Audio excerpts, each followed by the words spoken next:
Bom, e agora aqui na Nova Brasil, a gente vai falar sobre um tema bastante importante, o projeto de lei que ainda está em discussão no Congresso Nacional e que autoriza cassinos e bingos no Brasil e legaliza também o jogo do bicho e apostas em corridas de cavalos, quer proibir que viciados em jogos participem das apostas. Esse projeto quer barrar a participação de quem tem ludopatia. E a gente vai conversar agora com o professor Alfredo Simonetti, que é professor de psiquiatria do Centro Universitário São Camilo, para ele explicar um pouco para a gente, de forma didática, o que é a ludopatia. Tudo bem, professor? Muito bom dia. Olá, bom dia. Muito obrigado pelo convite. Olha, essa questão da ludopatia é um nome complicado, né, para o que popularmente a gente conhece como o vício em jogo, né? Para falar disso, a primeira questão é importante dizer que, como todo vício, tem pessoas que praticam, fazem alguma coisa e não se viciam, né? Você pode apostar normalmente, recreativamente, vamos chamar isso de um uso. Você pode começar a abusar disto, fazer isso muito, ter prejuízo e passar a ter uma dependência. Então, são três níveis da relação que você pode ter com jogo, com bebida, com alguma substância, né? Então, nós estamos falando aqui da ludomania ou da ludopatia, quando acontece o vício. Estava olhando aqui, professor, né? O vício em jogos de azar já é reconhecido pela OMS, que é a Organização Mundial da Saúde, como doença, isso já desde 2018. Ainda assim, eu acho que aqui no Brasil, e o senhor pode constatar melhor para a gente, obviamente, do que eu, mas o Brasil é um país muito grande, né? Tem um território realmente gigantesco, é um país continental. Então, acho que ainda há algum preconceito, gente que acha que vício em jogos de azar é frescura, esse tipo de coisa ainda deve ocorrer muito aqui no Brasil. Sim, porque como essa história tem uma longa história, né, de aposta, de vícios, porque nós estamos falando hoje de jogos de azar, online, apostas virtuais, mas não vamos esquecer que isso é apenas a versão atual do jogo de baralho, do jogo do bicho, do apostar em cavalo, do jogo de dominó, do carteado, né?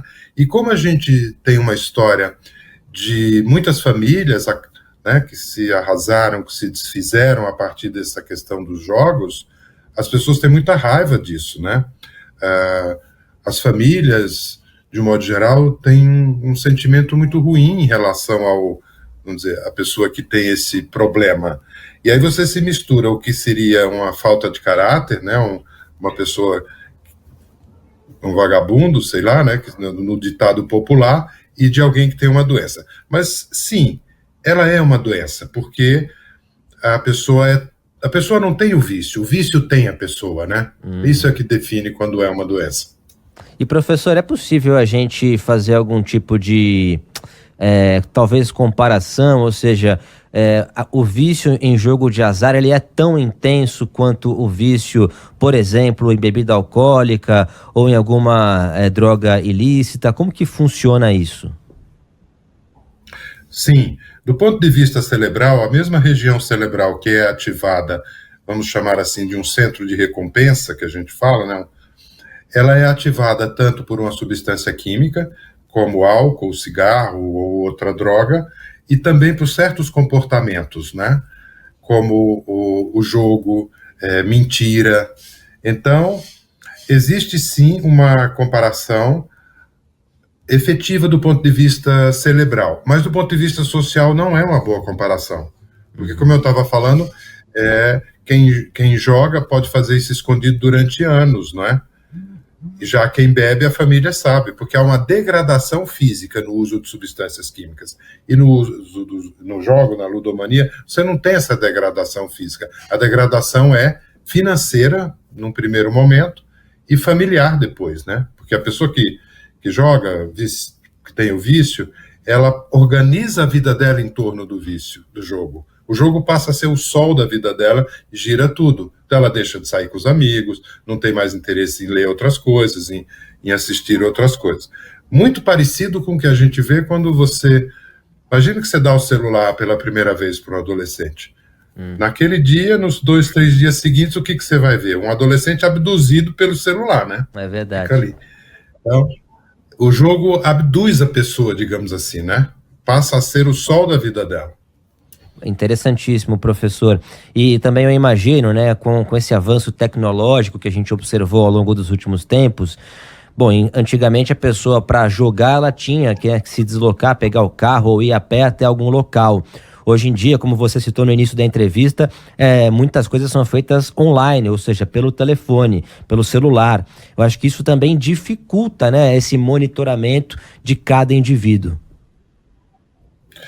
Exatamente, porque a vida virtual, né, ela veio para o bem e para o mal. Facilita muitas coisas na nossa vida, né, e atrapalha ou facilita a caída no jogo, por exemplo. É muito mais fácil hoje você jogar, você não tem que sair de casa, vai ficar mais fácil ainda esconder, não é?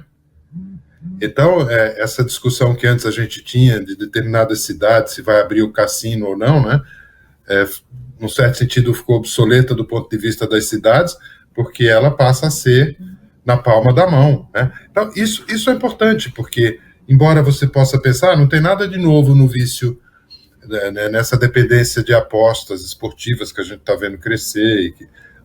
Mas acontece, o problema é o seguinte, é a escala, né?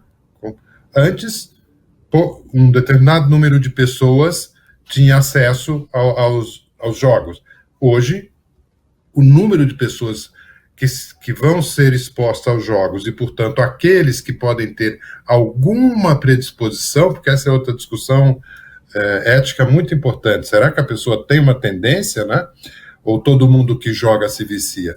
Não, nem todo mundo que joga se vicia, nem todo mundo que bebe vira alcoólatra, nem tudo, né? Mas parece haver algumas características, né, físicas e psíquicas que a gente ainda está procurando identificar das pessoas que teriam mais isso. Por exemplo, a gente sabe que esse comportamento de jogo, de apostas, ele é normal, digamos assim, entre os 17 e os 30 anos. Isso que é uma fase na vida onde as pessoas talvez estejam no seu momento caçador de emoções, né, buscando. E diminui com a idade, mas para essas pessoas que se tornam dependentes, isso não diminui com a idade, né? Professor, muito bom. A gente está chegando já no final da nossa conversa, mas você está explicando tão bem que eu quero só fazer mais uma ou duas perguntas aqui. Uma coisa que me veio na cabeça: a gente tem comentado e falado bastante, tratado do assunto ansiedade, né, nos tempos atuais. Acho que esse avanço tecnológico, celular, enfim, acho que intensifica, né? As pessoas estão cada vez mais ansiosas. E eu acho que talvez as pessoas jogando pelo celular com essa facilidade impulsione ainda mais, né? Esse processo, essa combinação da ansiedade com o jogo de azar é algo que me parece, eu sou leigo no assunto, mas nessa comparação com o que a gente tinha alguns anos atrás, algo ainda mais perigoso. Sim, porque o mundo virtual passou a ser uma descarga para a nossa ansiedade, né? Antes da virtualidade, como é que você descarregava a sua ansiedade? Falando, fazendo coisas, se agitando, comprando, né? Porque esse terreno do vício, ele é muito parecido com compras patológicas, né? Como eu falei. E a ansiedade, ela pode levar a isso, sim. Mas não é todo ansioso que vai virar um dependente, né? E só para você ter uma ideia, existem terapias para ansiedade que usam o celular, joguinhos que procuram acalmar a pessoa. Eu só estou falando isso porque eu não gosto que a gente tenha em relação ao celular ou à tecnologia uma postura muito alarmista, né? Uhum. A tecnologia é maravilhosa, você só tem que aguentar e não ficar viciado, né? É verdade, tanto é que a gente está conversando aqui por meio da tecnologia. Professor, exatamente.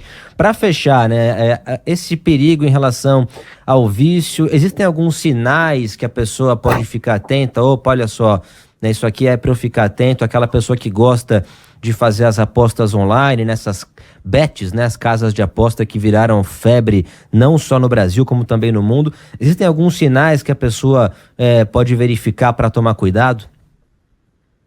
Sim, a própria pessoa, quando ela perceber que ela está mentindo para os amigos, para a mulher, para o filho, para a namorada, né, esse já é um sinal perigoso. Opa, se eu estou mentindo é porque sei que isso vai ser olhado de um jeito negativo e também não estou conseguindo controlar. Então, mentira e abstinência. Abstinência é assim, quando eu não estou fazendo aquilo, eu fico nervoso. Né? E outra, quando eu estiver começando a me endividar. Né? Então, são 3 sinais muito perigosos. Né? Esconder, se eu preciso esconder alguma coisa, né? O endividamento, e quando eu deixo de fazer outras coisas para aquilo. Então, em vez de sair ou de assistir um filme, eu nem vou falar ler livro, porque isso ficou para poucos hoje em dia, né? Mas quando eu começo a organizar... Vou dar um exemplo. Imagine uma pessoa que fuma, né? Ela fala assim, tem uma viagem de avião para fazer. São Paulo, Fortaleza. Eu vou, 4 horas eu fico sem fumar. Aí fala assim, bom, não, mas eu vou para Londres. 8, 9 horas de voo. Não vou. Como é que eu vou ficar 8, 9 horas, mais o tempo do aeroporto, 12 horas sem fumar? Quando você começa a fazer ou não fazer coisas em função dos jogos, aí está na hora de procurar ajuda. Excelente, a gente conversou com o professor Alfredo Simonetti, professor de psiquiatria do Centro Universitário São Camilo. Professor, muito obrigado pela atenção aqui com a Nova Brasil. Um abraço para você e bom dia. Bom dia, obrigado.